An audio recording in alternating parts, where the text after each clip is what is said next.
Okay, well, I hear a lot of people talking bad about Donald Trump. I hear uh, people of faith. I hear people, secular people, uh, sitting here in the gym, just got done with a workout. That's why I'm in this setting. I thought this would be a great backdrop for a video. Uh, I hear people talking bad about Trump constantly. I Here's my thing on Trump. Okay, the arguments that I hear from people is that he's brash, he's a jerk, he's not presidential. It's all about personality stuff. I don't hear anything. Occasionally, I'll hear stuff from Christians about how he claims to be a Christian, but he doesn't claim any real repentance or whatever. Well, and I've said this before, and I'll say it again. We're not electing a pastor. And I know I had some people of faith go, "Oh, that's terrible. You should want a godly man in the White House." You know what? I want the best man or woman available for the White House. And the way people are griping and grousing, they're going to give this country over to Hillary Clinton. I understand that you got to vote your conscience, but when you sit there and you are intent because you have this moral superiority over Donald Trump, and you claim this high and mighty biblical superiority, that you're willing to vote for a libertarian, which ultimately is just throwing your vote away because that's like betting on the Detroit Lions. Okay? You're going to throw your vote away. You're basically giving a vote to Hillary Clinton. I call it the Perot effect. Everybody that voted for Ross Perot basically ensured Bill Clinton gained the White House in 1992. Let's talk about this brash, bad personality for a minute. You know, I've had many great leaders in my life that had what you would call a rough or a coarse personality, or something that would make people, hey, I started off in the military at 18 years old. Let's start right there. I started off at 18, and I had one of the meanest drill sergeants you could ever imagine, and he's probably watching this right now because we're friends. Staff Sergeant Dwayne A. Royston was mean as the devil. Dude, when I first got a look at this guy, walked up 220 pounds, biceps so big he could barely fold his sleeves over them. Okay? But guess what? He was brash. Some of the other drill sergeants in the company didn't understand his leadership style. They didn't understand the Ranger platoon, he called it. They didn't get it. I got it. I understood it. Dwayne Royston made me into a man. I was a boy when I went to basic training, and when I left basic training, Dwayne Royston made me into a card carrying, cigar smoking, freaking pistol shooting, rootin' tootin' dadgum soldier, and a hardcore. And then I got to airborne school, and there were people at airborne school that were. I mean, the first time I saw Sergeant Andrew Frank stood 6'5" and weighed 275 pounds, of big giant Army airborne Ranger Pathfinder EOD technician. And then Andrew Frank went on to get a commission. He went on to command Bravo Company of the 1st of the 509th Parachute Infantry Regiment. He branch transferred to military intelligence, and he retired over 30 years of service as a full bird colonel. He came up through the enlisted ranks. He was a Green Beret for a while. I mean, and you know what? Andrew Frank was the kind of guy that when you looked at him, you saw those big giant 19-inch arms, and you said, man, that's what I want to be when I grow up. Was he brash? Yes. Was he hard? Was he what you might call a butthole? Yes, he was. He was.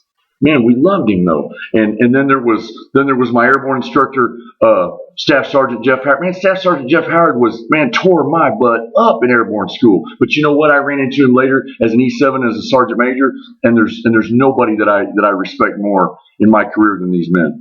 And then I went on to 7th Infantry Division, and I worked under Sergeant Major Philip DeGeorge, Vietnam vet, infantry, been a drill sergeant, wore a Vietnamese Ranger badge. Guy was bad. Guy was hardcore. Used to call me Plastic Man because I wasn't tough enough for him. And then I got to Korea, and I had Command Sergeant Major Glenn Forsyth. Glenn Forsyth made everybody in JSA, the Joint Security Area, Pam and John, made everybody in JSA cut their mustache off. Everybody had to get a high and tight. Everybody, I mean, he ran the JSA like a Ranger battalion. And guess what? It made men out of us. It toughened. It took us on. You know, I've had leaders all through my life. I had a cavalry commander at Fort Polk that was a total jerk. But my God, the man, you'd follow him into hell to kill the devil. I remember I went to the Sergeant Audie Murphy board, and the only thing standing between me and joining the prestigious Sergeant Audie Murphy board, a great organization for professional NCOs, was Command Sergeant Major George Ponder. He had been the Command Sergeant Major of the Ranger Regiment, and he was the Post Sergeant Major at Fort Polk. And his one vote stopped me from going to the Sergeant Audie Murphy Club. Man, I was mad. I was mad as a wet hen. But I had answered some questions not to his satisfaction, and I paid for it. You know, there's been people all through my life and career that if you wanted to look at them, they wouldn't have won any popularity contests. But they were leaders. They were not who we wanted. They were who we needed. And the thing is, I'm telling you today, you vote for this libertarian guy, he's pro-choice, which means he's for abortion. His opponent gave him this rare replica pistol, the same one that George Washington carried in the Revolutionary War. He gave it to him as a peace offering. And this libertarian guy, whose name escapes me at the moment, took it and threw it in the trash.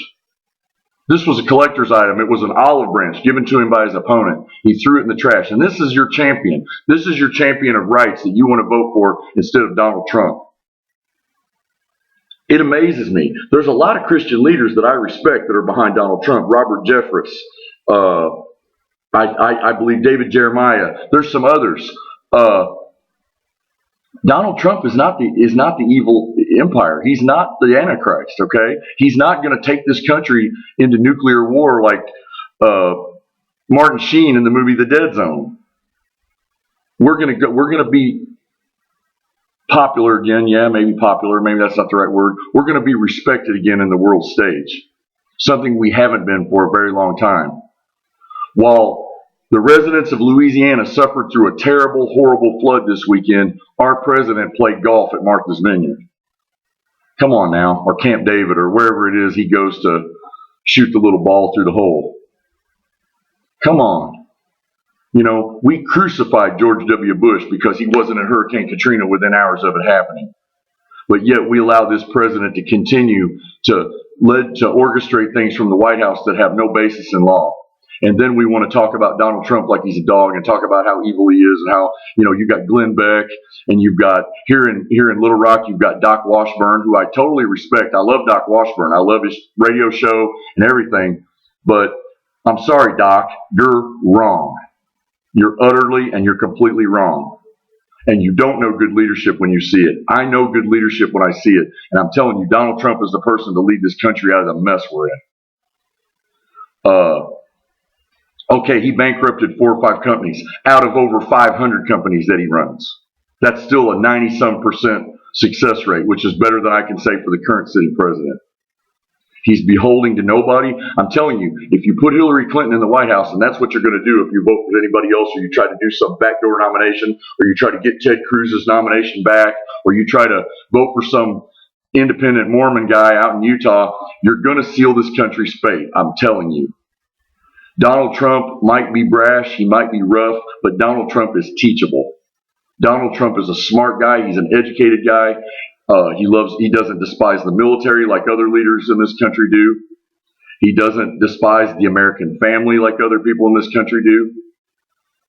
I'm telling you, and I don't mean to be like a big political, I'm Lonnie Watson and I approve this message, but hey, I think that we're barking up the wrong tree when we go after Trump's personality, or we go after his spirituality, or we go after some of these other things that put us, like Bill Bennett said, we're these people with this moral superiority. That's all it is. It's moral superiority. It's a form of selfishness, is what it is. When you put I got to vote my conscience. I understand that. We're not asking you to shoot people and we're not asking you to sign off on the My Lai massacre. We're not asking you to, commit war crimes or something. Well, that's not what we're asking here. We're saying that when you continue to stubbornly call this voting your conscience, what you're doing is you're selling out your nation at the expense of a good feeling. That's what you're doing. You're selling out your nation at the expense of a good feeling. Sometimes this nation doesn't always get what it wants. It gets what it needs. And right now, it needs Donald J. Trump.